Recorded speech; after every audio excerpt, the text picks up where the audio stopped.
Hello friends वर्तमान discussion करवा +3 fifth semester ethics and value.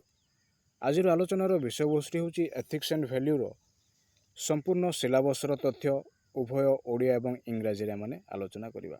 तो विषय वस्तुटी कौन गोटे देखा। विषय वस्तुटी है vulnerable sections of society understanding their issues.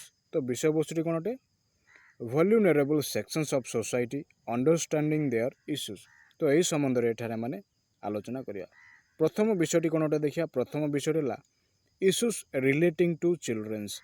तो इश्यूज रिलेटिंग टू चिल्ड्रेन्स अंतर्भुक्त विषय वस्तु गुड़िक हूँ प्रथम रहा न्यूट्रिशन एंड हेल्थ, द्वितीयटी है चिल्ड्रेन एक्सप्लोएशन, तृतीयटी है चाइल्ड लेबर, ट्रैफिकिंग, सेक्सुअल एक्सप्लोएशन।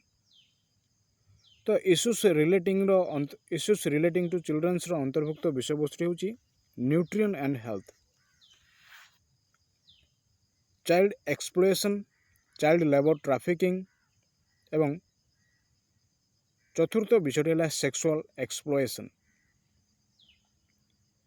द्वितीय अध्यायटी कौन गोटे देखा। द्वितीय अध्यायटी हूँ issues relating to elderly persons.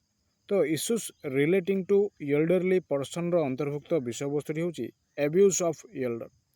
तो वृद्ध मानू किभली भाव में खराब व्यवहार कर संपर्क में प्रथम विषय आलोचना करवा। Unit 2 financial insecurity, loneliness and social insecurity, health care issues, need for a happy and dignified ageing. तो यही समस्त विषय वस्तु हूँ यूनिट 2 विषय वस्तु अटे। बर्तमान देखा यूनिट 3। तो यूनिट 3 विषय वस्तुटी कौन अटे issues relating to persons with disability. एथिरे अंतर्भुक्त विषय वस्तुटी हूँ rights of PWD, affirmative actions, prevention of discrimination, providing equal opportunity, various scheme of empowering PWD and social justice for PWD. तो यही समस्त विषय वस्तु है यूनिट 3 विषय वस्तुटी अटे। बर्तमान देखा यूनिट 4।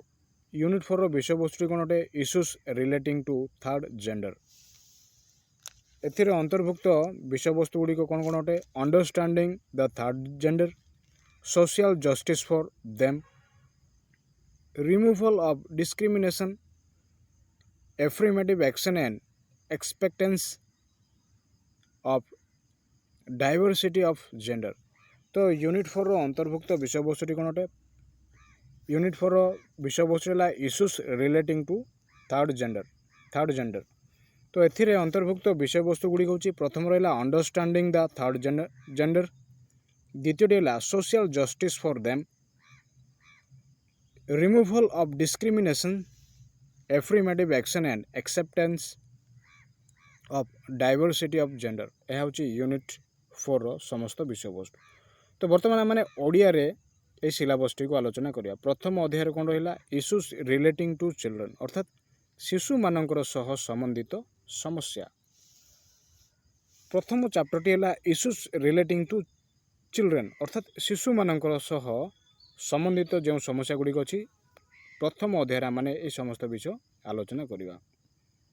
यूनिट 2 विषय वस्तु है issues relating to elderly persons वयस्क व्यक्ति सहित जड़ित समस्या संपर्क में यूनिट 2 विषय वस्तुटी अटे। से भाव में यूनिट 3 विषय वस्तुटी कौन अटे issues relating to persons with disability अर्थात भिन्नक्षम व्यक्ति सह जड़ित समस्या। तो चैप्टर 3 रे आमने क्यों विषयटी अध्ययन करवा भिन्नक्षम व्यक्ति सह विभिन्न प्रकार जड़ित रही समस्या गुड़िक संपर्क में यूनिट 3 रे आमने आलोचना करवा। यूनिट 4 विषयटी कौन अटे issues relating to third gender तृतीय लिंग सह संबंधित समस्या। चतुर्थ यूनिट विषय वस्तुटी आम कौन देखिले issues relating to third gender अर्थात तृतीय लिंग सह ଯେଉଁ ସମସ୍ୟାଗୁଡ଼ିକ ଜଡ଼ିତ ହୋଇ ରହିଅଛି ସେହି ସମ୍ପର୍କରେ ଚତୁର୍ଥ ୟୁନିଟ୍ରେ ଆମମାନେ ଦେଖିବାକୁ ପାଉଅଛେ।